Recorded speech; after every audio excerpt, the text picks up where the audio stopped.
అంతర్జాతీయ యోగా దినం సందర్భంగా శుభాకాంక్షలు తెలియజేస్తున్నాం. మరి మన ప్రభుత్వం వారు అలాగే న్యాయస్థానాలు అందరూ కలిసి ప్రజలకి యోగా మీద అవగాహన కల్పించడం, ప్రజలు అందరూ కూడా యోగా చేసే విధంగా ప్రోత్సహించడం, తద్వారా వారి యొక్క ఆరోగ్యాన్ని సంరక్షించుకుంటారని చెప్పని మంచి సంకల్పంతో మరి దాదాపు ఒక మాసం యోగా మాసం అని చెప్పి 4 రోజుల పాటు యోగా కార్యక్రమాన్ని నిర్వహించాలని చెప్పని నిర్ణయం తీసుకోవడం జరిగింది. మన దేశం యోగా అనేది ఇవాళ కొత్తగా వచ్చింది కాదు, మన పూర్వం నుంచి అనాదిగా ఉన్నది. ఇది మన అతి ప్రాచీనమైనది యోగాసనాలు.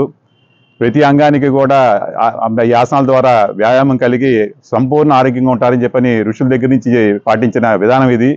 దాన్ని మళ్ళీ మనందరం కూడా ప్రజల్లో అవగాహన కల్పించి, చైతన్యం కల్పించి ప్రజలందరూ కూడా యోగా కార్యక్రమం తప్పకుండా చేయాలని చెప్పని, అలాగే మన మానసిక ఒత్తిడి దూరంగా ఉండాలని, అలాగే మన అనారోగ్య సమస్యలను దూరంగా ఉండాలని చెప్పని ఒక మంచి సంకల్పం చేసి ఈ కార్యక్రమం ప్రతి ఒక్కరూ భాగస్వామ్యం అవ్వాలి.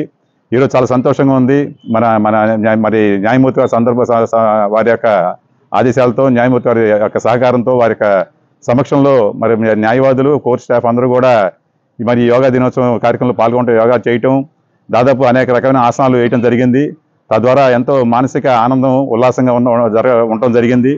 ఈ కార్యక్రమం ప్రతి ఒక్కరు పాల్గొన్నందుకు అందరికీ కూడా పేరు పేరు ధన్యవాదాలు తెలియజేసుకుంటూ సెలవుతున్నాను. రేపు అంతర్జాతీయ యోగా దినోత్సవం సందర్భంగా, అలాగే యోగా మాసోత్సవాన్ని పురస్కరించుకొని ఈరోజు కైక్లూరు కోర్టు ప్రాంగణంలో ఇవాళ యోగాసన కార్యక్రమాన్ని నిర్వహించడం జరిగింది. ఈ కార్యక్రమంలో న్యాయవాదులు అలాగే కోర్టు సిబ్బంది అందరూ పాల్గొన్నారు. మరి ఈ రోజున మన దైనందిన జీవితం ఉరుకులు పరుగులమయం అయిపోతుంది.